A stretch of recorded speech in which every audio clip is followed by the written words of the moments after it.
நீதிமொழிகள் 23ஆம் அதிகாரம் 18வது வசனத்தை நாம் வாசிக்க போகிறோம். நீதிமொழிகள் 23ஆம் அதிகாரம் 18வது வசனமும் நீதிமொழிகள் 24ஆம் அதிகாரம் 14வது வசனமும் ரெண்டு வசனத்திலையும் ஒரு வார்த்தையை இன்றைக்கு மையப்படுத்தி நாம் பேச போகிறோம். ரெண்டு வாசிக்கலாமா?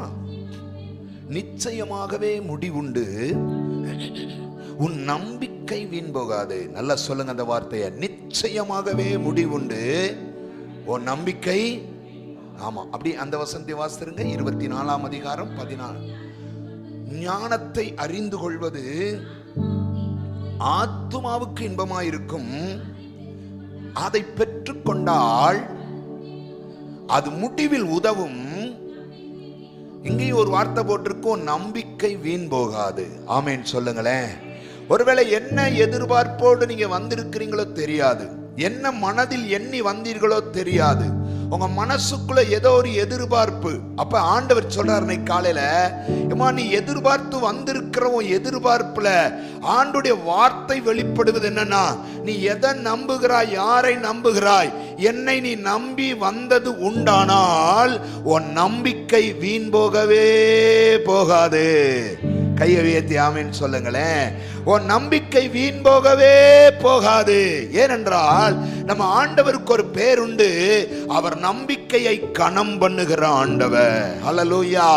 எல்லா நேரத்திலையும், எல்லா இடத்திலையும், எல்லா சமயத்திலையும், எல்லா சந்தர்ப்பத்திலையும் தன்னை நம்புகிற ஒரு மனிதனை அவர் கைவிடுகிறதே இல்லை என்கிறதை வேதத்தில் பல சந்தர்ப்பங்கள்ல நம்ம வாசிக்கிறோம். அப்படின்னா இந்த நீதிமொழிகள்ல இந்த 23ஆம் அதிகாரத்துல எந்த நம்பிக்கையை பற்றி பேசுகிறார் என்பது கவனிக்க வேண்டிய விஷயம். நீதிமொழி அநேக உவமைகளை அல்லது எடுத்துக்காட்டுகளை அல்லது வாழ்க்கையில் இருந்த அனுபவங்களை, புத்திமதிகளை, ஞானத்தை ஞானி எழுதி சொன்னாலும் இந்த இடத்துல வரும்போது சொல்றாரு, நிச்சயமாக முடிவுண்டு, உன் நம்பிக்கை வீண் போகாது என்று சொல்லுகிறார். அதற்கு முந்தின பகுதிகளில் வாசித்தீர்களானால் அங்கு போட்டிருக்கிற வார்த்தை, நீ இந்த உலகத்துல தான் இருக்கிற, சில மனிதர்கள் முன்பாக இருக்கிற, சில அதிபதிகள் முன்பாக இருக்கிற, சில ஐஸ்வர்யவான்கள் முன்பாக இருக்கிற.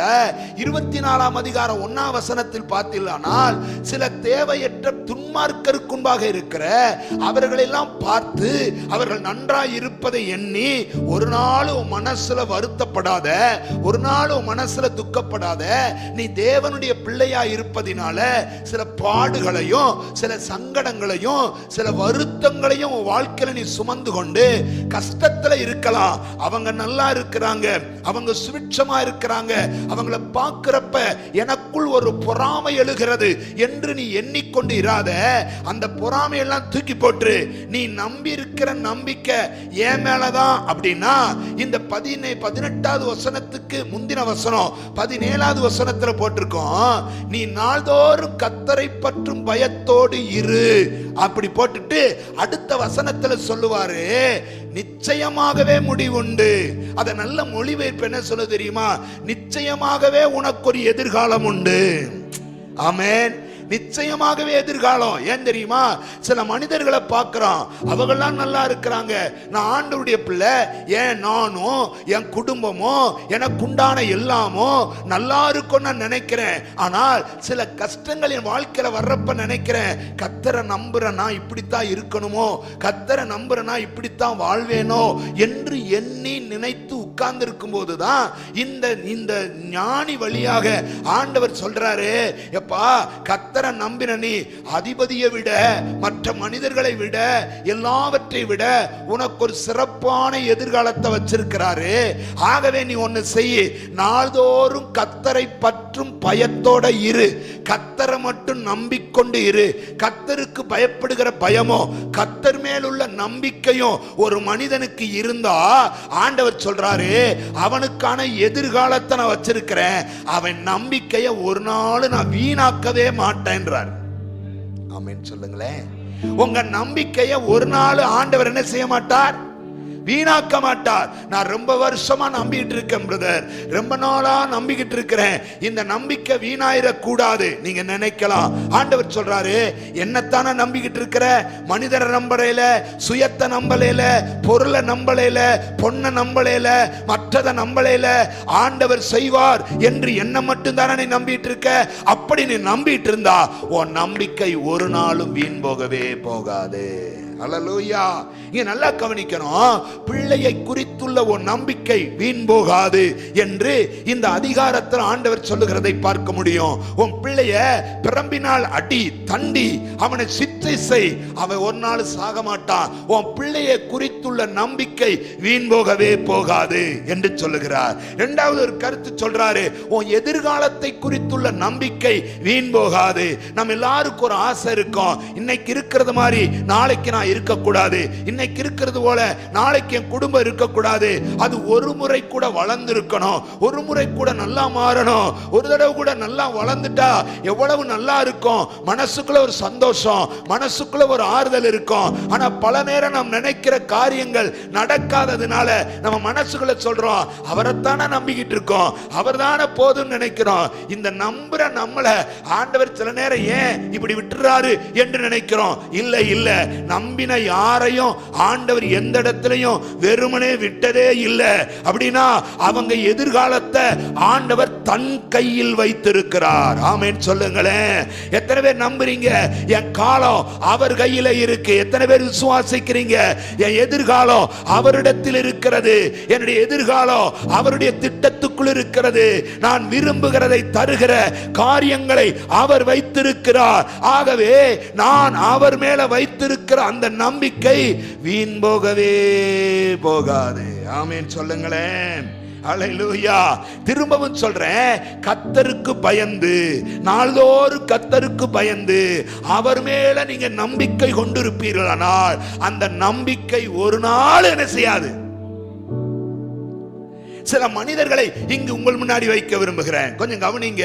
யோபுல புத்தகத்தில் வாசிக்கிறோம், யோபுடைய புத்தகத்தில் என்ன வாசிக்கிறோம்? ஒரு மரத்தை குறித்தாகிலும் நம்பிக்கை உண்டு, மரத்தை குறித்தாலும் நம்பிக்கை உண்டு. 14வது அதிகாரம் 7வது வசனத்தில் வாசிக்கிறோம், மரத்துக்கு என்ன நம்பிக்கை இருக்கிறது? அது வெட்டப்படுகிறது, அது திரும்பவும் தழைக்கும், அதில் இளங்கிளைகள் துளிர்க்கும், அதன் வேர் பழையபடி அந்த தரையிலே படரும், அது அடிக்கட்டை மண்ணிலே செத்து தண்ணீரின் வாசனையினால் அது துளிர்த்து இளம் மரம் போல கிளைகளை விடும். ஆமென். அப்ப ஒரு மரத்தை குறித்து ஒரு நம்பிக்கை இருக்கிறது. ஒரு மரத்தை வெட்டி போட்டுட்டா அந்த மரம் அப்படியே செத்து போறது இல்ல, அந்த மரம் அப்படியே விட்டுறது இல்ல, ஏதோ ஒரு இடத்துல மறுபடியும் என்ன செய்யும்? துளிர்க்கும். துளிர்க்க ஆரம்பித்து அதனுடைய வேர் கீழே போய ஆரம்பிக்கும், பூமியில பெருக ஆரம்பிக்கும். தண்ணீர் பட்ட உடனே அது வளர்ந்து மறுபடி துளிர்த்து அது மறு இளங்கிளைகளை விட்டு புது மரமா அப்படி எழும்பி நிற்கும். ஆனா மனிதனுக்கு பல நேரம் வாழ்க்கையில நம்பிக்கை இருக்கிறதே இல்லை. மனிதர்கள் சில நேரம் சொல்றாங்க, என்ன சொல்றாங்க? எசேக்கியேல் 37ஆம் அதிகாரம் 11ஆம் வசனத்துல வாசிக்கிறோம். எசேக்கியேல் 37:11 வாசிக்கிறோம், மனுப்புத்திரனே, இஸ்ரவேல் வம்சத்தார் அனைவருமே இதோ அவர்கள் எல்லோரும் சொல்லுகிறது, எங்கள் எலும்புகள் உலர்ந்து போயிற்று, எங்கள் நம்பிக்கை அற்று போயிற்று என்று சொல்லுகிறார்கள். கவனிங்க, எங்கள் நம்பிக்கை அற்று போயிற்று. அப்படின்னா நாங்கள் நம்பிக்கிட்டு இருந்தோம், எதை நம்பினோம்? கர்த்தர் ஒரு நாள் எங்களை சந்திப்பார், கர்த்தர் ஒரு நாள் இந்த தேசத்திலிருந்து அழைத்து கொண்டு எங்க சொந்த தேசத்தில் கொண்டு போய் விடுவார் என்று நம்பிக்கிட்டு இருந்தோம்.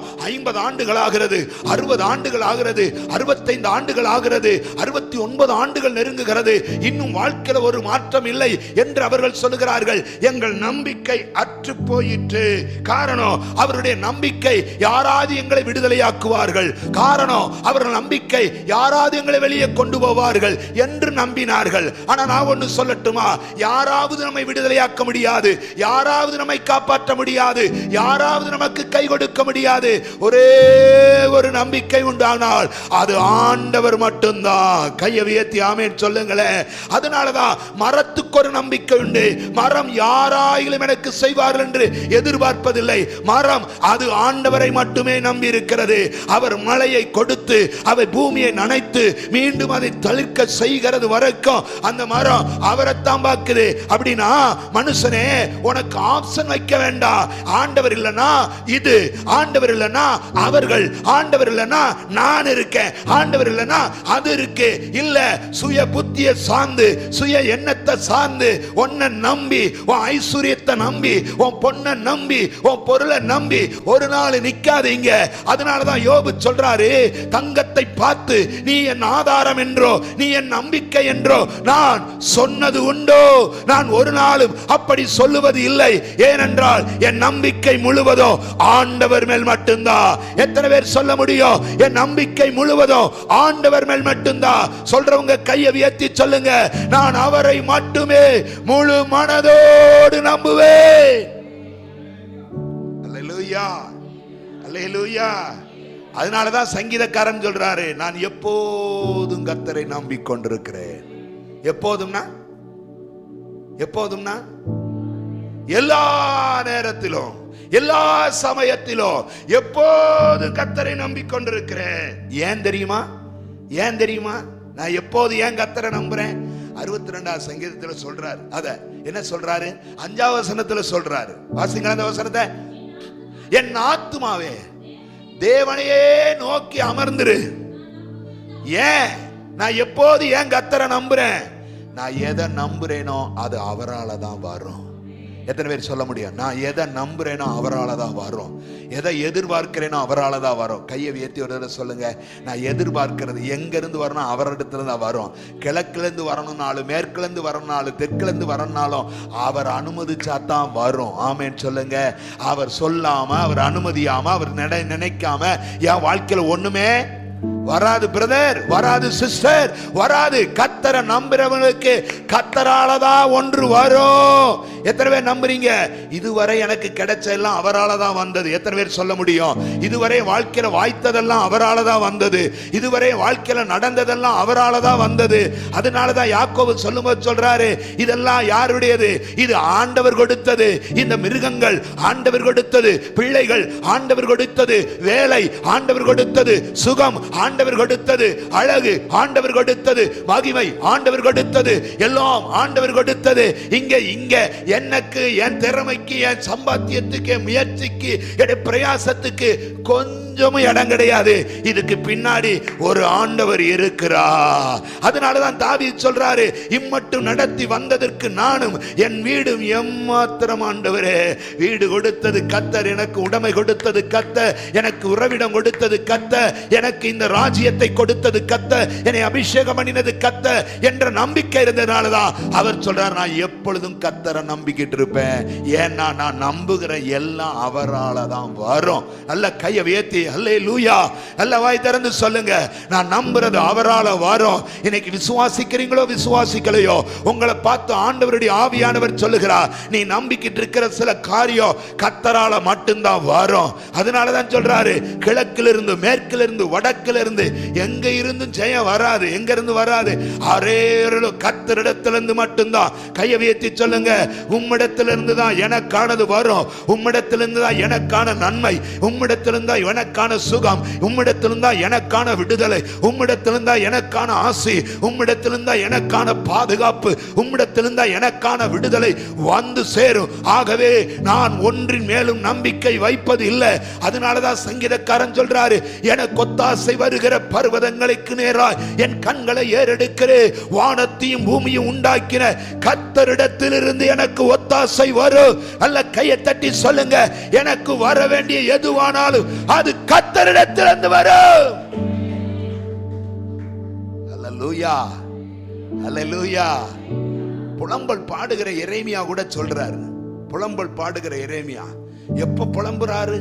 சீயோன், எருசலேம், இஸ்ரவேல் நகரம் அழிக்கப்பட்டு கிடக்கிறது, மண்மேடுகளாக்கப்பட்டு கிடக்கிறது. அந்த நகரத்தில் நின்று கொண்டு எரேமியா புலம்பல் பாடுகிறார். ஐயோ, பொன் நகரி அழிந்து போனது, தங்கத்து கொப்பான சீயோன் குமாரத்திகள் கருகருத்து போனார்கள். ஐயோ வேதனை.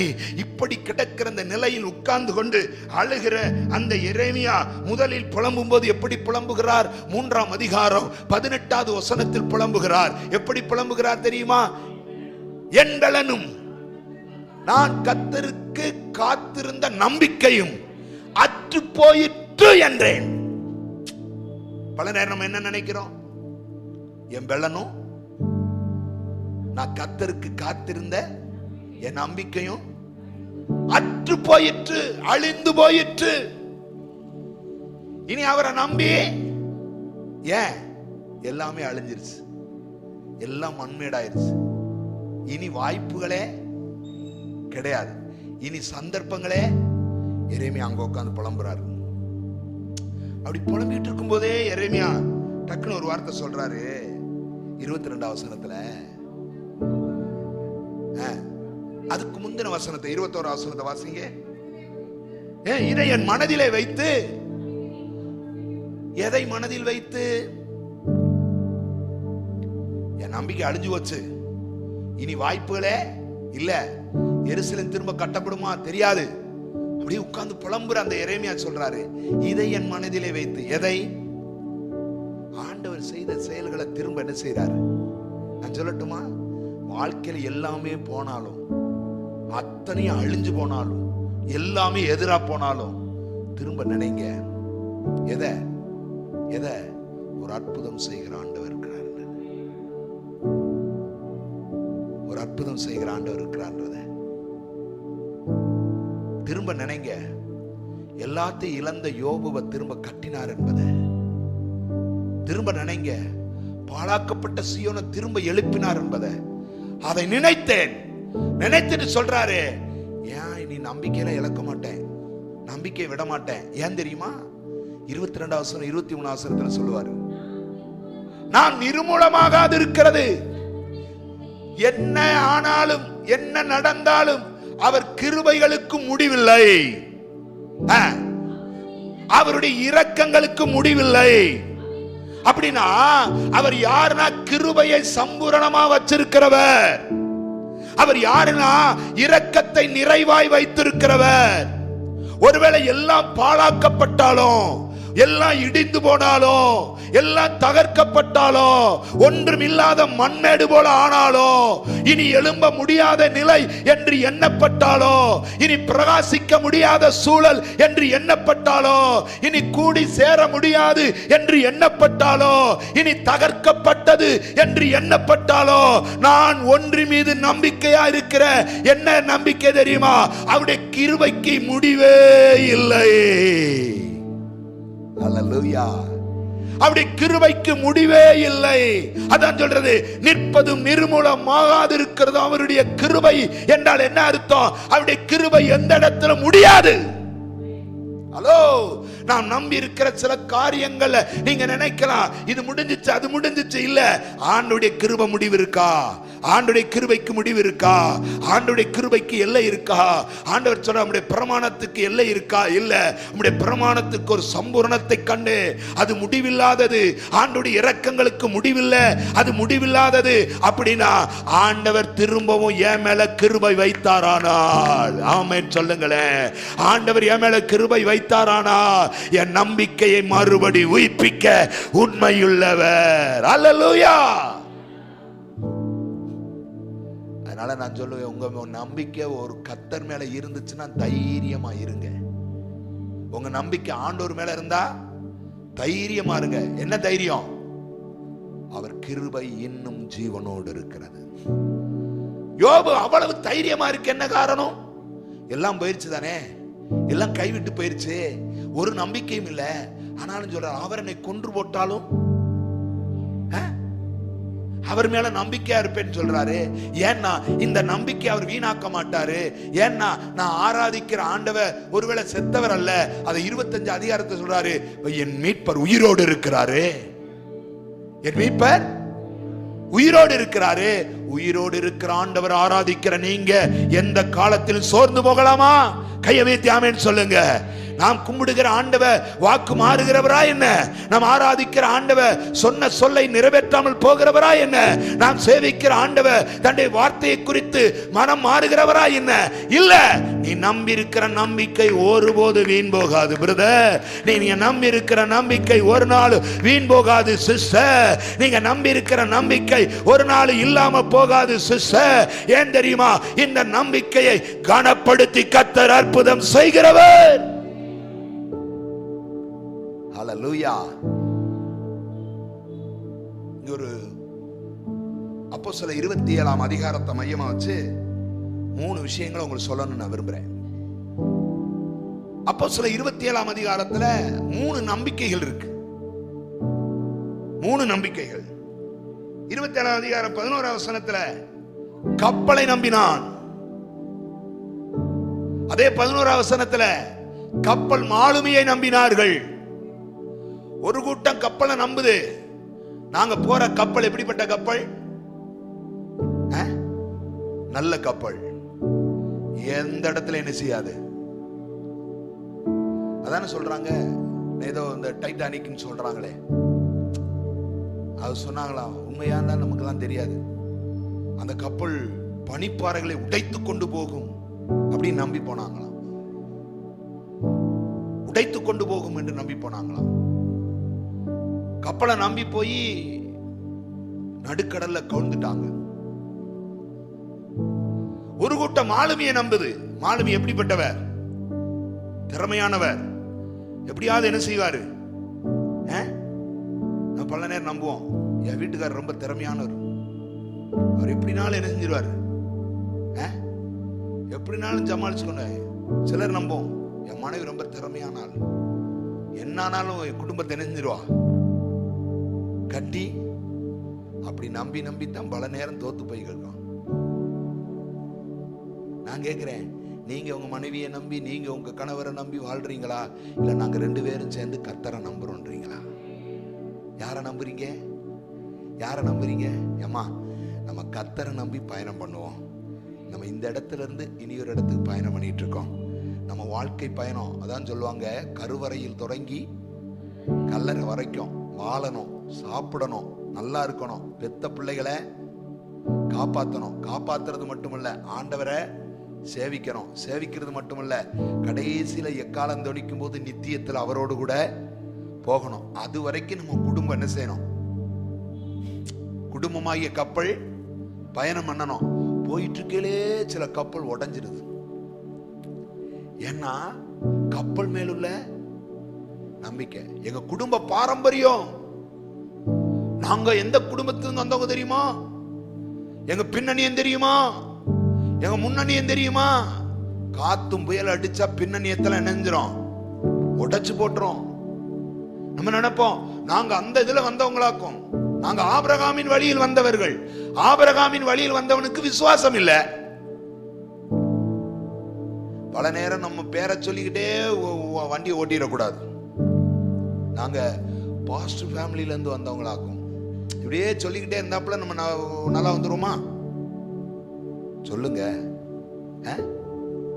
வரமாட்டோம். பேக்ரவுண்ட பிடிச்சுக்கிட்டே உட்கார்ந்தா வர முடியாது. நான் இந்த வழியில வந்தவன், அந்த வழியில வந்த சொல்லிக்கிட்டே இருந்தாப்புல முன்னேற முடியாது. வாழ்க்கையில சௌக்கியமா இருக்க முடியாது. கர்த்தர் மேல நம்பிக்கை வச்சா தான் வாழ முடியும். ஆமென்.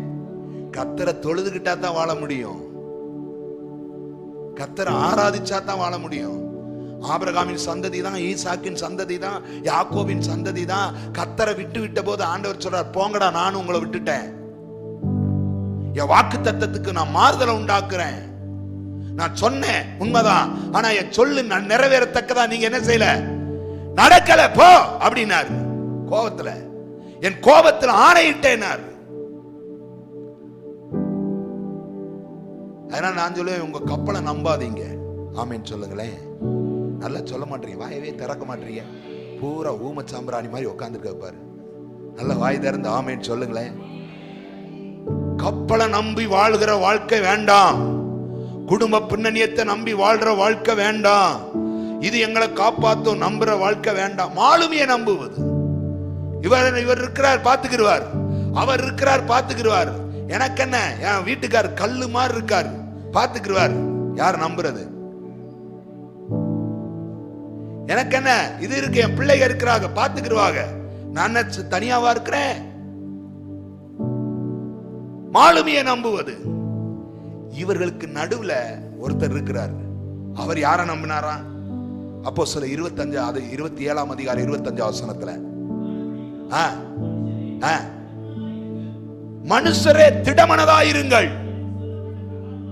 எனக்கு சொல்லப்பட்ட பிரகாரமாகவே நடக்கும் என்று.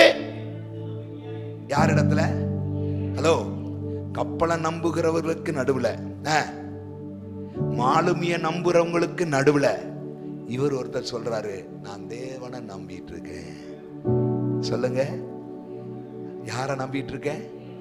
நல்லா சொல்ல. எத்தனை பேர் சொல்ல முடியும்? நான் தேவனை நம்பிக்கிட்டு இருக்கேன், நான் ஆண்டவரை நம்பிக்கிட்டு இருக்கேன், என் சூழ்நிலைக்கு நடுவுல ஆண்டவரை நம்பிக்கிட்டு இருக்கிறேன், என் வாழ்க்கையில நான் ஆண்டவரை நம்பிட்டு இருக்கேன், நான் வேற எதையும் நம்பல. கப்பல்ல 276 பேர் இருக்கிறாங்க. 276 பேர் பயணம் பண்ணும்போது திடீரென்று யூரோகுளிதோன் என்ற கொடுங்காற்று அடிக்க ஆரம்பிக்கிறது. கப்பல் பயணம் பண்ணுகிற திசைக்கு நேராக போகாமல் கப்பல் திசை மாறுகிறது, காற்றின் போக்கிலே போகிறது. கப்பலை வசப்படுத்த பல பிரயத்தனங்கள், பல முயற்சிகள், பல காரியங்களை செய்து பார்க்கிறார்கள். கப்பலை திருப்பவே முடியல. அது தன் போன போக்கில போகுது. எங்க போறோன்னு அவர்களுக்கு தெரியல, எப்படி போகிறோன்னு அவர்களுக்கு தெரியல. வாழ்க்கையில எங்க போய்கிட்டு இருக்கிறோம், வாழ்க்கையில என்ன செஞ்சுக்கிட்டு இருக்கிறோம், வாழ்க்கையில எந்த நிலையில இருக்கிறோம் தெரியாம வாழ்க்கை பயணம் போய்கிட்டு இருக்குதோ.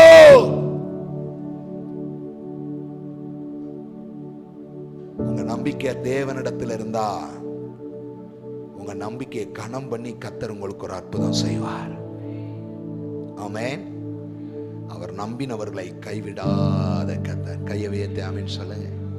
நான் இன்னைக்கு ஒரு வார்த்தை சொல்றேன், கர்த்தர் மேல் வைக்கிற நம்பிக்கை ஒரு நாளும், சொல்லுங்க, வீண் போகவே. எசேக்கியா ராஜா கேட்கிறான், அந்த அசீரிய ராஜா, யார் மேலப்பா நம்பிக்கை வச்சிருக்க? எகிப்தையா நம்பிக்கிட்டு இருக்க? பாபிலோனையா நம்பிக்கிட்டு இருக்க? யார் மேல நீ நம்பிக்கை வச்சிட்டு இருக்க? ஓ, உன் ஆண்டவர் மேல நம்பிக்கை வைக்கிற? என் தேவர்களுக்கு முன்பாக எந்த நாடும் இதுவரை நிலைத்திருந்தது இல்லை, உனக்கு தெரியுமா? அப்படின்னா எது மேல நம்பிக்கை வச்சாலும் உன்னை அழிப்பேனா? இவன் ஒன்னும் சொல்லல, பேசாம ஜெபம் பண்றான். நான் நம்புறது ஆண்டவரிடத்திலிருந்து வரும். இந்த நாடும் நானும் காப்பாற்றப்படுவோம். ஆமென். இன்னைக்கு நான் சொல்றேன், எவ்வளவு பெரிய நெருக்கத்துல நீங்க இருந்தாலும் நீங்களும் உங்க குடும்பமும் காப்பாற்றப்படுவீங்க. கர்த்தர் அதற்கான அனுக்கிரகத்தை உங்களுக்கு தர விரும்புகிறார். ஹல்லேலூயா. ஏன்னா நான் நம்புகிறது வேற ஒன்றை அல்ல, என்னை அழைத்த, என்னை சிருஷ்டித்த, என்னை ரட்சித்த, என்னை வேறு விரித்த கர்த்தரை நான் நம்பிக்கொண்டிருக்கிறேன். ஹல்லேலூயா. கைத்தட்டி அப்பாவுக்கு ஒரு நன்றி சொல்லுங்க. அவரை நம்புகிறபடினால், அவரை நம்புகிறபடினால் அவர் என் நம்பிக்கையை ஒரு இடத்திலையும் வீண் போக அனுமதிக்கவே மாட்டார். ஆமென். அப்பனா அவர் நம்பின இந்த மனிதனை, நம்பின இந்த பவுலை, நம்பின தேவனுடைய பிள்ளையா இருக்கக்கூடிய பவுலை ஆண்டவர் எப்படி காப்பாற்றுகிறார் அப்படின்றத ஒரு 3 விஷயங்களை உங்களுக்கு சொல்றேன், கவனிங்க.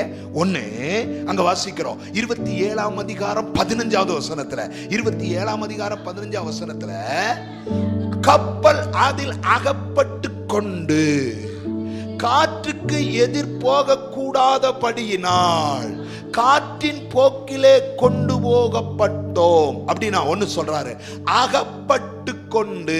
கவனிக்கணும் எல்லாரும், ஏனே பாருங்க, அகப்பட்டு கொண்டோம் அப்படின்றாரு. பவுல் கப்பலிலே பயணம் பண்ணுகிறார். பவுல் இந்த யாத்திரையிலே இருக்கும்போது சரக்குக்கும் கப்பலுக்கும் வருத்தமும் சேதமும் ஏற்படக்கூடிய அளவில் பெரிய புயல் எழும்புகிறது, காற்று அடிக்கிறது, கொந்தளிக்கிறது, தத்தளிப்பு உண்டாகிறது. இந்த கப்பல் போக வேண்டிய இடத்திற்கு போகுமா தெரியாது. ஆனால் கப்பலுக்குள்ளே 276 பேர் உள்ளே இருக்கிறார். இருக்கிறார்கள். அப்பொழுது இந்த கப்பலை நம்பின மாலுமி சொல்றாரு, இந்த கப்பலில் இருந்தவர்கள் சொல்றார்கள், கப்பல் நல்ல கப்பல், இது கரை சேர்த்து விடும். அங்க இருக்கிற மாலுமி சொல்றாரு, நான் உங்களை பத்திரமா கரை சேர்ப்பேன், என் கூட வாங்க என்று கூப்பிடுகிற போது ஒரே ஒரு மனிதன் சொல்லுகிறாரு, நீ கப்பலை நம்பு, மாலுமியை நம்பி யாரையும் நம்பு, நான் ஆண்டவரை நம்பி இருக்கிறேன். ஏனென்றால் இந்த கப்பல் யாத்திரையை தொடங்கும் போதே நான் சேவிக்கிறவரும் நான் ஆராதிக்கிறவருமானிய ஆண்டவர் என்னிடத்தில் வந்து சொன்னார், ஏ பவுலே, நீ இந்த கப்பல் யாத்திரையிலே உண்டாகிற சேதத்தில் நீ ஒரு நாள் பாழாய் போக மாட்டாய். நான் குறித்திருக்கிற மனிதருக்கு முன்பதாக நீ நிற்க வேண்டும், நீ அந்த ரோமாபுரிக்கு போக வேண்டும், நீ மனிதர் உண்டாக நின்று என்னுடைய வார்த்தைகளை சொல்ல வேண்டி இருக்கிறது. ஆகவே இந்த கப்பல் சேதத்தில் இந்த கடலுக்குள்ள நீ மூழ்கி போக மாட்டாய் என்று கர்த்தர் சொன்னார். அவர் சொன்ன வார்த்தையை நான் நம்பி இந்த கப்பலுக்குள்ள உட்கார்ந்து இருக்கிறேன். கப்பலுக்குள் உட்கார்ந்து இருக்கும் போதே கப்பல் காற்றிலே அகப்பட்டு கொண்டது, கொடிதான காற்றுக்குள்ளே அகப்பட்டது. கொஞ்சம் போகும்போது கப்பல் சில இடங்களிலே தேவையற்ற காரியங்களில் புயலிலே அகப்பட்டு கொண்டது. கப்பல் கொஞ்ச தூரம் போகும்போது சொறி மணலிலே அகப்பட்டு கொண்டது. கப்பல் கொஞ்ச தூரம் போகும்போது இருளிலே அகப்பட்டு கொண்டது. கப்பல் கொஞ்ச தூரம் போகும்போது சில காரியங்கள் அவரை சூழ்ந்து நின்றதினால் 14 நாட்களாக சூரியனை சந்திரனை காண முடியாதபடி ஒரு அகப்பட்ட நிலைமைக்குள், ஒரு தத்தளிக்கிற நிலைமைக்குள், யாராலும் வந்து காப்பாற்ற முடியாத இடத்திலே நிற்கிறவர்களாய் போனார்கள். அப்பொழுது எல்லோரும் ஒரு வார்த்தை சொல்றாங்க, இனி நம்ம தப்பி பிழைக்க, இனி நம்மை தப்பி பிழைக்க வாய்ப்பே இல்லை.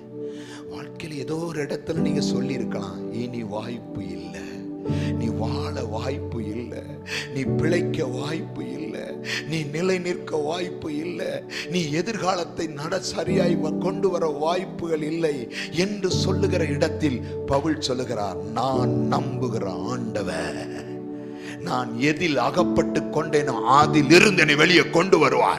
எத்தனை பேர் நம்புறீங்க?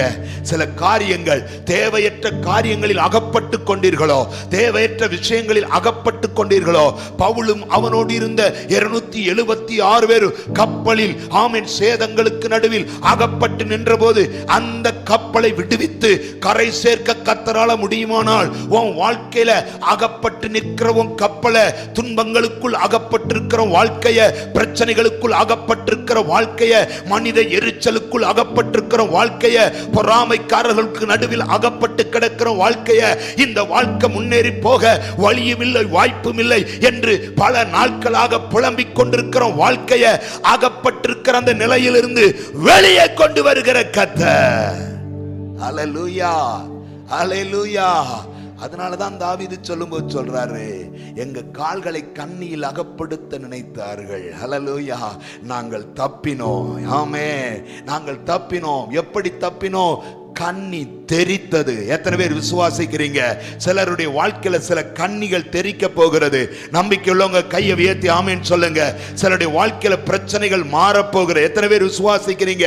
எந்த நிலையில் அகப்பட்டிருக்கிறீர்களோ அந்த நிலையிலிருந்து கர்த்தர் உங்களை வெளியே கொண்டு வர விரும்புகிறார். ஒருவேளை சில பொருளாதார சிக்கல்களுக்குள்ள, பண பிரச்சனைகளுக்குள்ள அகப்பட்டு நிற்கிறீர்களோ, கர்த்தர் அவைகளிலிருந்து வெளியே கொண்டு வர விரும்புகிறார். சில குடும்ப பிரச்சனைகளுக்குள்ள அகப்பட்டு நிற்கிறீர்களோ, இதிலிருந்து வெளியே வர முடியாதே என்று நீங்கள் எண்ணலாம். மாம்சிகத்தில் பார்த்தால் சில காரியங்களிலிருந்து விடுதலையாக வாய்ப்புகள் இல்லைதான். ஆனால் நான் ஆராதிக்கிற தேவன் சகல காரியங்களிலிருந்து என்னை வெளியே கொண்டு வர முடியும். என்னை அகப்படுத்த நினைக்கிற உளையான சேறு, என்னை அகப்படுத்த நினைக்கிற சில சொறி மணல்கள், என்னை அகப்படுத்த நினைக்கிற சில புயல் காற்றுகளுக்கு நடுவில் இருந்தோம் கர்த்தர் என் கப்பலை வெளியே கொண்டு வருவார். விசுவாசிக்கிறவங்க அல்ல கையை உயர்த்தி சொல்லுங்க, ஆண்டவரே என்னை அகப்பட்ட நிலையிலிருந்து காப்பாற்ற போகிற கிருபைகளுக்காய் ஸ்தோத்திரம்.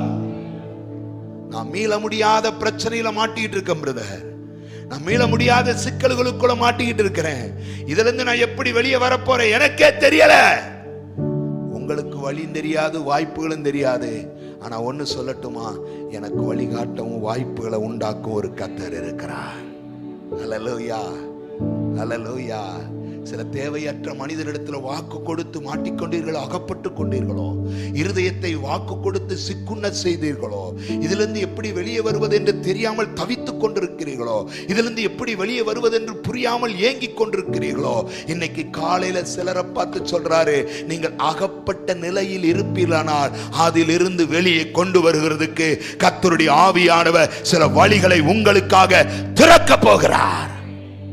ஆமென், ஹல்லேலூயா. பவுல் நினைச்சார், இனி அதை எப்படி தப்பிப்போம் அப்படின்னு எல்லாரும் சொல்லும்போது இவர் மட்டும் தைரியமா சொல்றாரு, பயப்படாத, தைரியமா இருங்க. ஒரு நம்பிக்கையுள்ள ஒரு மனுஷன் வீட்டுக்குள்ள இருந்தா எப்பயும் சொல்லுவாங்க, பயப்படாதீங்க, கர்த்தர் இருக்கிறார், பயப்படாதீங்க, நமக்கு ஒரு எதிர்காலம் இருக்குது. ஆமென். வீட்டுக்குள்ள எல்லாருமே நம்பிக்கை இல்லாத ஆளா இருந்தா என்ன சொல்லுவோம்? என்ன நடக்க போதோ தெரியல, எப்படி வாழ போறோமோ தெரியல, எப்படி தப்பிக்க போறோமோ தெரியல, எப்படி விடுதலையாக போறோமோ தெரியல, கடன் நிறைய இருக்கு, எப்படி வெளியே வர போறோம் தெரியல, வாழ்க்கையில பிரச்சனை நிறைய இருக்கு, எப்படி வெளியே வர போறோம் தெரியல, சில சங்கடங்கள் எங்களை சூழ்ந்திருக்கு, எதிரிகள் போராட்டம் அதிகமா இருக்கு, எங்களை சுத்தி விரோதிக்கிறவர்கள் அதிகமா இருக்கிறாங்க, எப்படி வெளியே வர போறோம் தெரியல, 14 நாளா இருட்டுக்குள்ள அகப்பட்டு கிடக்கிறோம், எப்படி வெளியே வர போறோம் தெரியல.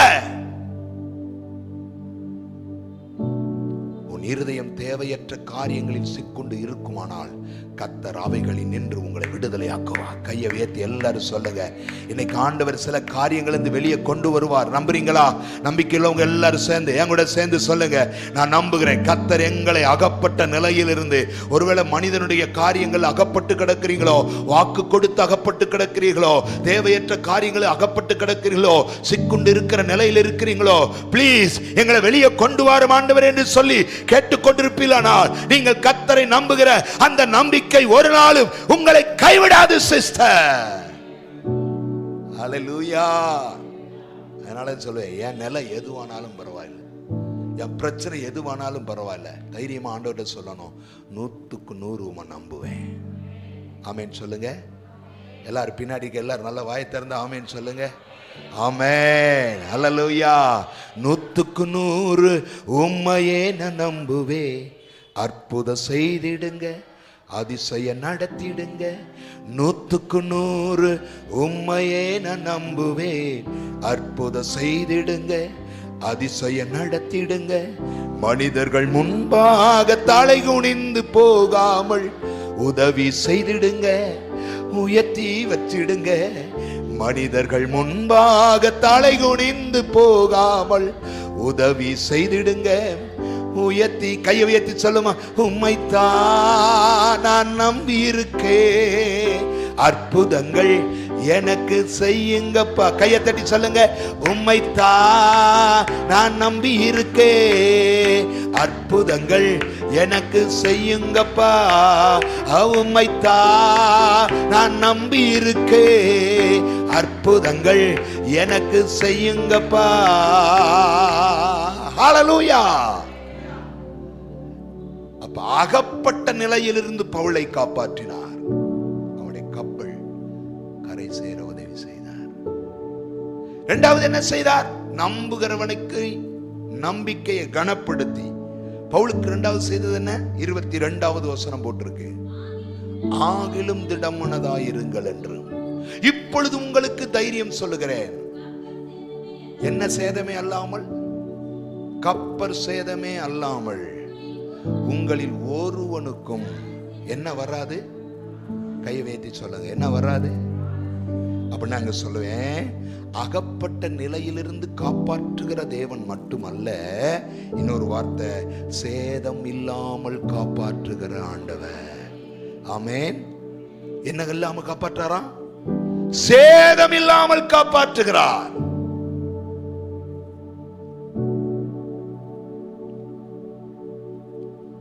உள்ள இருக்கிறதே பிரச்சனைக்கு நடுவுல தான். யாராவது கொஞ்சம் அந்த புயலுக்குள்ள உட்கார்ந்துட்டு வரணும், அப்பதான் புயல்னா எப்படி இருக்கணும் தெரியும். போயிருக்கீங்களா நினைக்காது? இப்ப ஏதோ புயல் வந்துச்சு, அப்ப அந்த புயல்ல நம்ம எல்லாரும் வீட்டுல தானே உட்கார்ந்து இருந்தோம். என்ன, நீங்க எல்லாம் வீடுல உட்கார்ந்து இருக்கும் போது, எனக்கு இங்க என்னன்னா புயல் அடிக்கும் போது பட்ட டமால் டமால் டமால் டட்டால் பட்டால் சத்தம். இந்த மேல இருக்க அந்த பேர் என்ன, ஷீட்டு பட்ட பட்ட பட்ட டமால் டமால் டப் டப் டப் டப்னு கேக்குது. அது கேட்ட சத்தம்னா எப்படின்னா, கொஞ்ச நேரம் எதுமோ பெரிய இரைச்சலே உண்டானது மாதிரி இருந்துச்சு. புயல் ஓஞ்சிச்சு பார்த்தீங்களா, அந்த நேரம் அந்த நிசப்தமா இருந்த அந்த காதெல்லாம் இருந்துச்சு.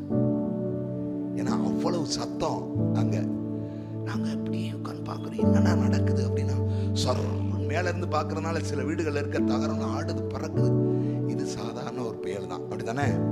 80 கிலோமீட்டர்ல வீசுகிற பவுல் அகப்பட்ட புயல் எப்படி இருந்திருக்கும் சொல்லுங்க? சூரியனும் தெரியலையா, சந்திரனும் தெரியலையா, அப்படின்னா எவ்வளவு தூரம் அது இருட்டா இருந்திருக்கும். யூரோக்ளிதோன் அப்படின்ற அந்த காற்றுக்கு ஒரு விளக்கம் சொல்றாங்க, கொடுங்காற்று. என்ன காற்று? ஒரு பெரிய கப்பலையே டேர்ன் பண்ணி விட்டுருதுன்னா, பெரிய கப்பலை தூக்கி போட்டுருதுன்னா, திசை மாற்றி விட்டுருதுன்னா, அப்ப அந்த காற்று எவ்வளவு வலிதா அடிச்சிருக்கும். பயங்கர காற்று. கப்பல் அந்த காலத்துல எப்படி இருந்திருக்கும் கொஞ்சம் ஒரு கற்பனை. பாய்மர கப்பல், அப்படித்தானே? பழைய காலங்கள் அதிகமா நம்ம பார்த்துருக்கிறது பாய்மர கப்பல். அந்த பாய காற்று கேட்டால் போல அப்படியே திசை திருப்பி அப்படியே கப்பலை நாத்தி போவாங்க. இப்ப இந்த கப்பல் அப்படித்தான் இருந்திருக்கணும். 276 பேர் அப்படின்னா எவ்வளவு நீளம் இருந்திருக்கும் பாருங்க. உள்ள பூரா குற்றவாளிகள், பாதி பேர் போர் சேவகர்கள், 100க்கு அதிபதி எல்லாரும் இருக்கிறாங்க. இந்த கப்பல் போகணும். அடிச்ச அடி புயலை பார்த்து பயந்து நினைச்சா ஒருத்தன் கூட கரைக்கு போக மாட்டோம்னு 100க்கு அதிபதி எல்லாரையும் கொன்னு ஓட்டணும்னு நினைச்சாராம். எல்லாரையும் கொன்னு ஓட்டணும்னு நினைச்சப்ப பவுல் சொல்றாரு, யாரையும் கொல்லக்கூடாது, அத்தனை பேரையும் கர்த்தர் சேர்ப்பாரு, ஒரு சேதமும் வராது, தலையில் இருக்கிற ஒரு மூடி கூட. கையை வேத்தி ஆமேன்னு சொல்லுங்களேன். நான் சொல்லிட்டேன், எத்தனை எதிரான பிரச்சனைகள் எழும்பி வந்தாலும் சேதமில்லாமல் காக்கிற கர்த்தர். கையை வேத்தி ஆமே. சேதத்துக்கு விளக்குகிறவர். அழகா சொல்றார், கப்பல் சேதமே அல்லாமல். கப்பல் சேதம் வந்தா பிராணனுக்கு சேதம் வருமா வராதா? கப்பலுக்கு சேதம் வந்தா பிராணனுக்கு சேதம் வருமா வராதா? வீடு இடிஞ்சா உங்களுக்கு சேதம் வருமா வராதா? ஆனா வரலன்னா அதுதான் தேவ கிருபைன்றது. வீடு இடிஞ்சு விழுகுது, உள்ள உட்கார்ந்து இருக்கீங்க, எனக்கு எந்த பிரச்சனையும் இல்லை, பத்திரமா வெளியே வர்றேன்னா அதனுடைய அர்த்தம் என்ன சொல்லுங்க?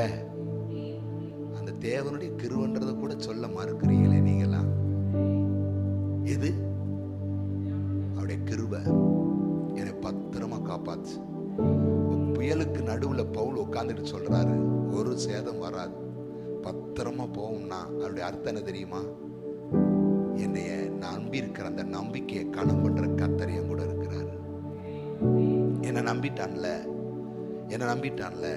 அந்த நம்பிக்கைக்கு ஒரு நாள் தீமை விளைவிக்க மாட்டார். உங்களுடைய ஒரு சரீரத்தின் ஒரு அவயவத்திலும் பிரச்சனை வராம காக்கிறவர். ஒருவனுக்கும் பிராண சேதம் வராது. ஏன்னா நான் சேவிக்கிறவர் சொல்லிவிட்டார், நான் ஆராதிக்கிறவர் சொல்லி இருக்கிறார், சேதம் இல்லாமல் உன்னை காப்பேன் என்று சொல்லி இருக்கிறார். அதனாலதான் 121 சங்கீதத்தில் வாசிக்கிறோம், பகலிலே வெயிலாகிலும் இரவிலே நிலவாகிலும். எத்தனை பேருக்கு அந்த நம்பிக்கை இருக்கு? என்னை சேதப்படுத்தாது. நல்ல கை வைத்து சொல்ல, என்னை சேதப்படுத்தாது. ஆண்டவர் சொல்ல, ஒன்று உங்களை சேதப்படுத்தாது. எத்தனை பேர் அதை விசுவாசிக்கிறீங்க? புயலாகட்டும், பிரச்சனையாகட்டும், போராட்டமாகட்டும், எதிராகட்டும், பொறாமைகளாகட்டும், மனித எதிர்ப்புகளாகட்டும், வன்கண்ணாகட்டும், தூஷணங்களாகட்டும், விரோதிக்கிற கூட்டங்களாகட்டும், ஒன்றும் சேதப்படுத்தாது. தாவீது எழுதும்போது சொல்றார், ஒரு கூட்டம் பாசான் தேசத்து எருதுகள் நிற்கிறது, ஒரு திக்கம் தேனீக்களை போல நிற்கிறார்கள், ஒரு திக்க இந்த பக்கம் பார்த்தா ஒரு கூட்டம் வந்து நிக்குது. எத்தனை கூட்டமா வந்து எங்களை எதிர்த்து வருகிறாங்க, கூட்டமா என்னோடு போராடுகிறாங்க. ஆனா எதுனாலும் நான் சேதப்படலை. கையை உயர்த்தி சொல்லுங்களேன், எதுவுமே என்னை சேதப்படுத்தலை. ஏன்னா என்னை சேதமில்லாமல் காக்கிற கர்த்தர். ஆண்டவருக்கு தெரியுங்க, உங்களை கண்ணின் மணி போல காக்க முடியும். ஆமென்.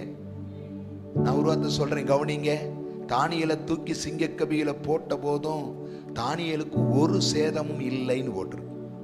ஒரு சின்ன லேசாவது ஏதாவது நோண்டி பார்த்துருக்கலாம்ல. ஒரு அதுக்கு பின்னாடி ஒரு வார்த்தை சொல்றாரு, அதே நன்றாள் ராஜாவே, அதே நன்றாள். ஏன்? நான் உண்மையா இருந்தேன், என் ஆண்டவரை நம்பினேன். சொல்லுங்க, என் ஆண்டவரை நம்பினேன். ஆமென். இன்னைக்கு நான் சொல்ற ஒரு வார்த்தையை கவனிங்க. உங்க வீட்டுக்குள்ள ஒன்றும் பழுதாய் போகாது. கையை வேத்தி ஆமென் சொல்லுங்க. உங்க பிள்ளைகள் ஒன்றும் பழுதாய் போக மாட்டார்கள். விசுவாசிக்கிறவங்க நல்ல கையை வேத்தி, அப்பா நீங்க அப்படி செய்ய போறதுக்காக நன்றின்னு சொல்லுங்க. என் குடும்பம் ஒன்றும் பழுதாய் போகாது. என் வாழ்க்கையில நான் நம்புகிற நம்பிக்கையை கர்த்தர் கனம் பண்ணுவாரு. எதிலும் சேதம் வராது. ஆமென். மாலடொன்று இராதே. ஹல்லேலூயா. எதிர்பார்ப்புல அத்தனையிலே ஆண்டவருடைய கிருபை வெளிப்பட்டு அத்தனை சேதங்களுக்கு என்னை தப்புவிப்பார். அதே பாபிலோனுக்குள்ள தானே 3 பேரை தூக்கி அக்கினிக்குள்ள போட்ட போது சேதம் வந்ததான்னு கேட்டா பைபிள் சொல்லுது ஒரு சேதமும் இல்லை. அவங்க முடி கூட என்ன செய்யலையா, கருகல. அவங்களுடைய சால்வை கூட என்ன செய்யலையா, வெந்து போகல. ஏன் தெரியுமா? கர்த்தர் மேல நம்பிக்கையுள்ள ஒரு மனிதன் மேல அக்கினிக்கு அதிகாரம் இல்லை. கை உயர்த்தி சொல்லுங்க. கர்த்தர் மேல நம்பிக்கையுள்ள ஒரு மனிதன் மேல சிங்கங்களுக்கு அதிகாரம் இல்லை. கர்த்தர் மேல நம்பிக்கையுள்ள ஒரு மனிதன் மேல புயலுக்கு அதிகாரம் இல்லை. கர்த்தர் மேல நம்பிக்கையுள்ள ஒரு மனிதன் மேல எந்த ஒரு கொடும் காற்றுக்கு அதிகாரம் இல்லை. சுற்றி அடிக்கலாம், பிரச்சனை வருகிறது போல் தெரியலாம், சூழ்நிலை மாறுகிறது போல் தெரியலாம், அமிழ்ந்து போவோம் என்கிற போல நிலைகள் வரலாம், இனி பிழைக்க வாய்ப்பில்லை என்பது போல நிலைகள் வரலாம். ஆனால் அதற்கு நடுவிலையும் சேதமில்லாமல் காக்கிற ஒரு தேவக்கரம் அங்கேயும் இறங்கி வரும். அல்லேலூயா. வாழ்க்கையின் எல்லா இடத்திலும் வருகிறவர் நாம் ஆராதிக்கிற ஆண்டவர் மட்டும்தான். பள்ளத்தாக்கா, அங்கேயும் ஆண்டவர் கைபிடிக்கிறார். வனாந்தரமா, அங்கேயும் ஆண்டவர் கைபிடிக்கிறார். சிங்க கெபிகளா, அங்கேயும் ஆண்டவர் கைபிடிக்கிறார். கடலா, கடலுக்கு நடுவிலையும் அங்கேயும் ஆண்டவர் கைபிடிக்கிறார். என்றால் அவருக்கு தெரியும், இவர்கள் என்னை மட்டுமே நம்பி இருக்கிறார்கள், இவர்களுக்கு ஒரு சேதமும் வரக்கூடாது, வர நான் அனுமதிக்க முடியாது என்று கர்த்தர் இறங்கி ஒரு அற்புதம் செய்ய முடியுமானால், சபையே, ஆராதிக்கிற சபையே, வாழ்க்கையில வருகிற சில பிரச்சனைகளை பார்த்து சோர்ந்து போய் இருக்கிற தேவ பிள்ளையே, இன்னைக்கு காலையில உங்களை பார்த்து சொல்லுகிறார், இது என்னை சேதப்படுத்தி விடுமோ, இது என் வாழ்க்கையை தாக்கி விடுமோ, இது என்னை அழித்து விடுமோ? ஆண்டவர் சொல்லுகிறார், ஓம் பிராணனுக்கு சேதம் வராதபடி காக்கிற ஒரு கரம் ஓ மேல இருக்கிறத நீ உணர்வாய். அல்லேலூயா. என ஒரு சேதமும் வராதுங்க. ஆமென். அதனாலதான் ஆண்டவர் ரொம்ப அழகா சொன்னார். ஏசாயா தீர்க்க தரிசனத்தில் 27ஆம் அதிகாரம் 3ஆம் வசனத்தில் சொல்றாரு, நான் அதை சுற்றிலும் வேலி அடைத்து காப்பாற்றி தண்ணீர் வாய்த்து ஒருவரும் அதை சேதப்படுத்தாதபடி இரவும் பகலும் காத்து ஒருவரும் சேதப்படுத்தாதபடி. என்ன சொல்றாரு? நான் ஒரு செடியை கொண்டு வந்து நட்டிருக்கேன், இந்த செடிக்கு எந்த சேதம் வராதபடி நான் அதுக்கு வேலி அடைச்சு அடிக்கடி தண்ணீர் பாய்ச்சி அதுக்கு வேண்டியதெல்லாம் செஞ்சு நான் வளர்த்துக்கிட்டு இருக்கிறேன். யாராவது சேதப்படுத்த விடுவோமா? சொல்லுங்க, விடுவோமா? என்ன, என் உயிரை கூட கொடுத்துருவேன், செடியை பிடுங்க முடியாது.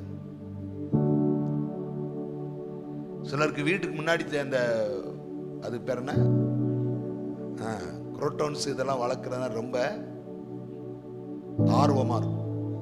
அவங்கள்ட்ட போய் சொல்லி நின்று பாருங்களேன், அவங்க தான் எதையாவது லேசாக பிடிங்க பாருங்களேன், ஒரு இலையை பிடிங்க பாருங்களேன், படால்னு கோவம் வரும்.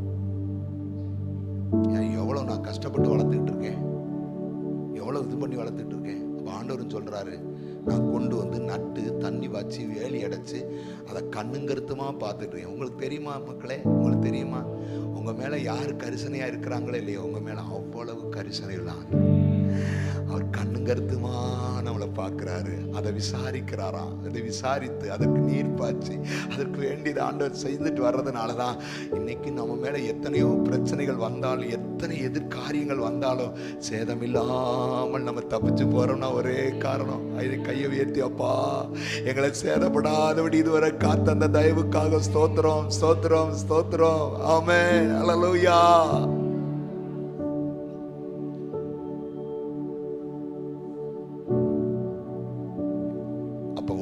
கர்த்தரை நம்பின அவனை அகப்பட்டு கொண்ட நிலையிலிருந்து காப்பாற்றினார். கர்த்தரை நம்பின அவனை சேதங்கள் ஒன்றும் வராதபடி காப்பாற்றினார். மூன்றாவது ஒரு வார்த்தை, அதை 44வது வசனம் போட்டிருக்கு. 44வது வசனம், மற்ற மற்றவர்களில் சில பலகைகள் மேலும் கப்பல் துண்டுகள் மேலும் போய் கரையேற கட்டளையிட்டான்.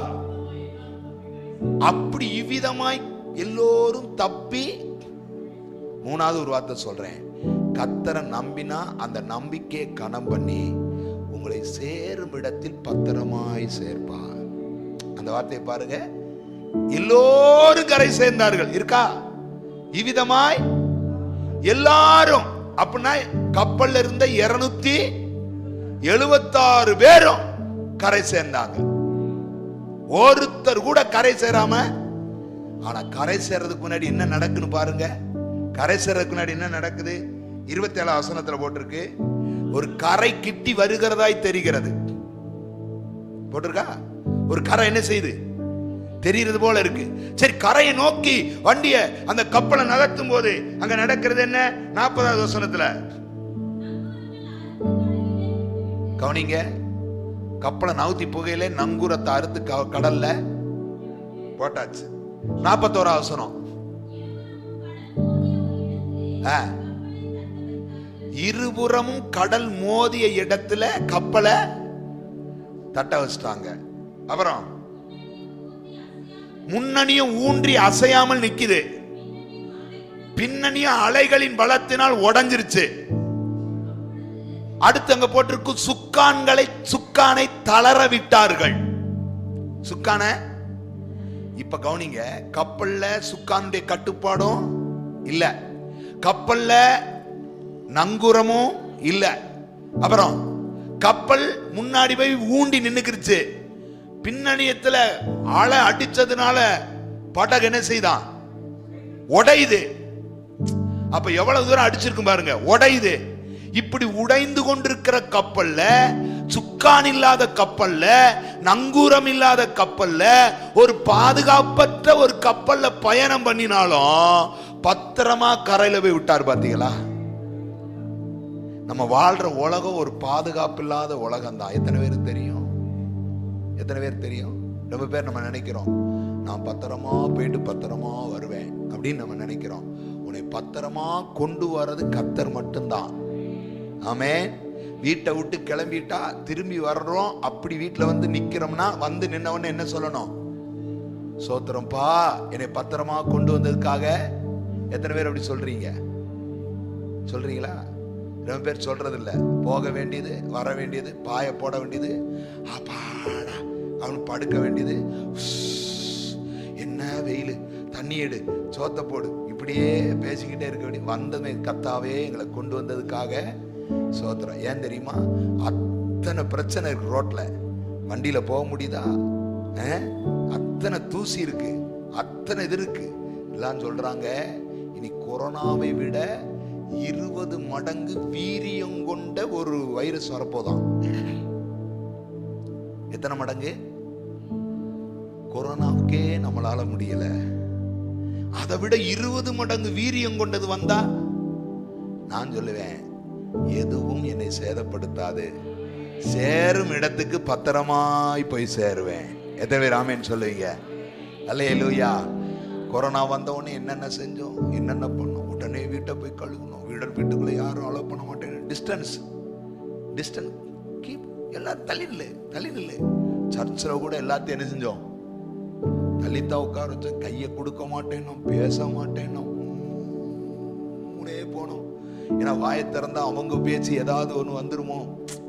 என்ன சுக்கான் இல்ல, நங்கூரம் இல்ல, எல்லாத்துக்கும் உடஞ்சு போற நிலை. அதுக்கு நடுவுல கட்டைகளை பிடிச்சு, சில பலகைகளை பிடிச்சு கரை சேர வைக்கிறார்னா, சின்ன சின்ன காரியங்களை வச்சு, சின்ன சின்னதை வச்சு கூட நீ சேர்ற இடத்துக்கு போய் உன்னை சேர்க்க கர்த்தரால முடியும். நீங்க நினைக்கிறீங்க, அது இல்ல என்னால போய் சேர முடியாது, சுக்கான் இல்ல வண்டி போகாது. இல்ல, சுக்கானே இல்லைனாலும் கர்த்தர் தான் உனக்கு சுக்கானா இருந்து நடத்துவாரு. நங்கூரமே இல்லைனாலும் கப்பலை ஆடாம அசையாம நிலை நிறுத்துறவர் கர்த்தர். என்ன இல்லைன்னு நினைக்கிறேன், எது இல்லை எது இருக்கு, இது விஷயமே கிடையாது. இல்லாத இடத்தில் எல்லாவற்றையும் உண்டாக்கி கொடுக்கிற ஆண்டவர். அல்லேலூயா. பயணிக்க தேவையான பலன் இல்ல, பலனை தருகிற ஆண்டவர்.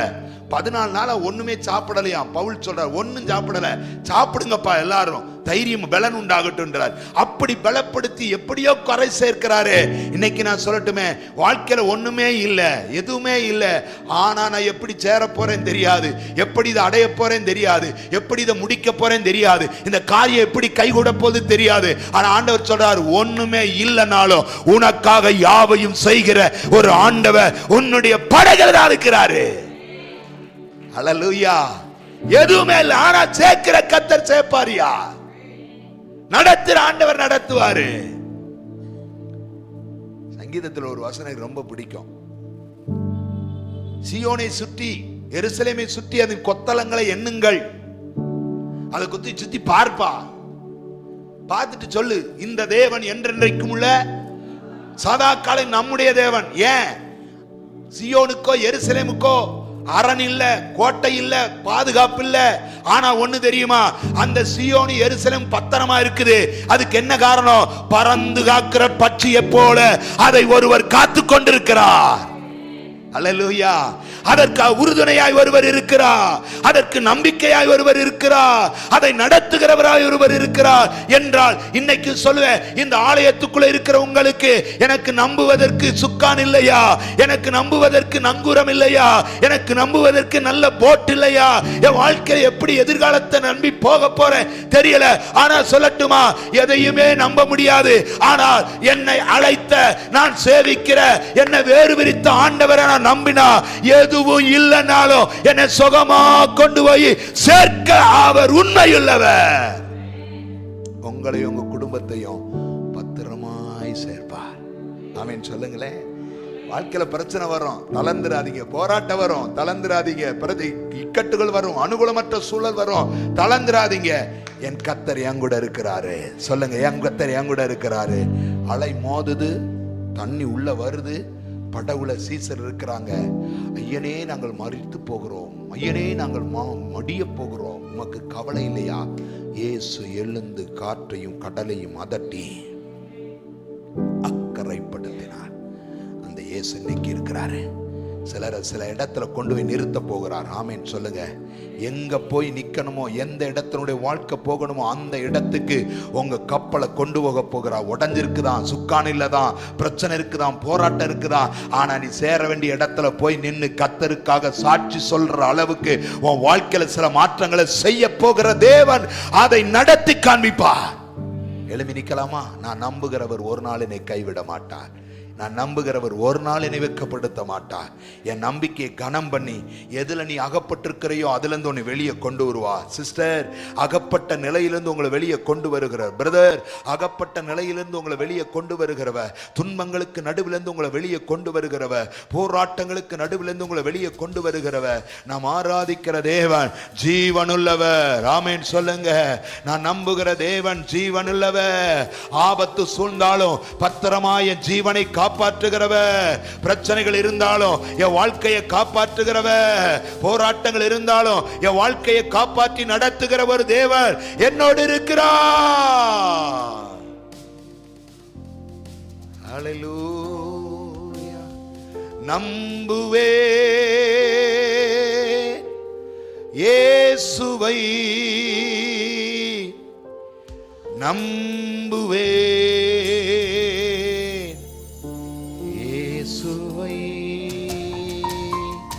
எல்லாம் சொல்லுங்க, வலது கையை உயர்த்தி. நம்புவே இயேசுவை, நம்புவே இயேசுவை.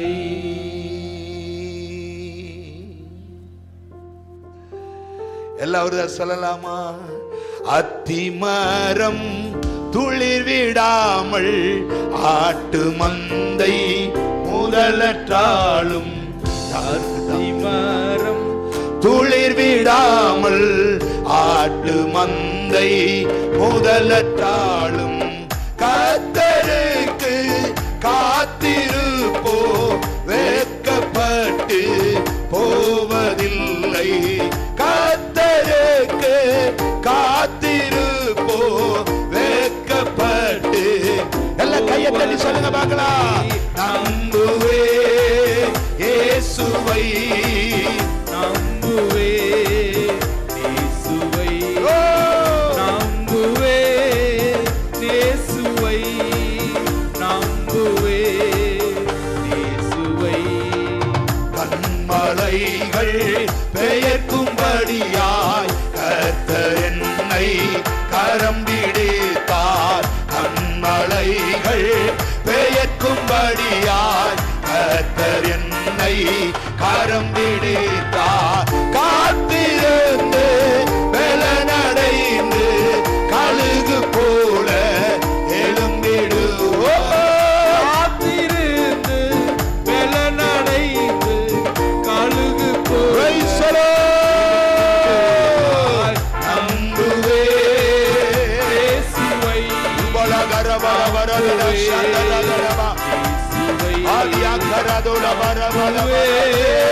இயேசுவை, நம்புவே நிந்தனைகள் போராட்டம் வந்தும் நீதியின் தேவன் தாங்கினாரே. நிந்தனைகள் போராட்டம் வந்து நீதியின் தேவன் தாங்கினாரே. தேசக்கோடி என்மேல் பறக்க நேசருக்காய் ஜீவித்திடுவோம்.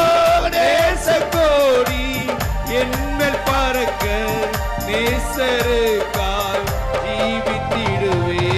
நம்புவே இயேசுவை, நம்புவே இயேசுவை நம்புவே. எல்லா இடத்திலும் நம்புவே. அவரே என் ஆதாரம். இயேசுவையோ நம்புவே, இயேசுவை நம்புவே, இயேசுவை நம்புவே, இயேசுவை நம்புவே. நீ நம்பினா நீ எதில் அகப்பட்டு கிடந்தாலும் அதிலிருந்து உன்னை காப்பாற்றி வெளியே கொண்டு வருவார். நீ நம்பினா பிரச்சனைகளுக்கு நடுவில் இருந்தாலும் ஒரு சேதமும் இல்லாமல் உன்னை வெளியே கொண்டு வருவார். நீ நம்பினா நீ சேர வேண்டிய இடத்துல உன்னை பத்திரமாய் கொண்டு போய் சேர்ப்பார். இன்னைக்கு ஒரு வார்த்தை சொல்லுவீங்களா? நான் எதை நம்புறேனே இல்லையோ உம்மை மட்டும் நம்புவேன். என் இருதயம் உம்மை நம்பும் ஆண்டவரே. என் இருதயம் உம்மை நம்பும். என் குடும்பம் நம்பும். என் பிள்ளைகள் நம்புவார்கள். நாங்களுமே நம்புவோம், நாங்களுமே நம்புவோம்.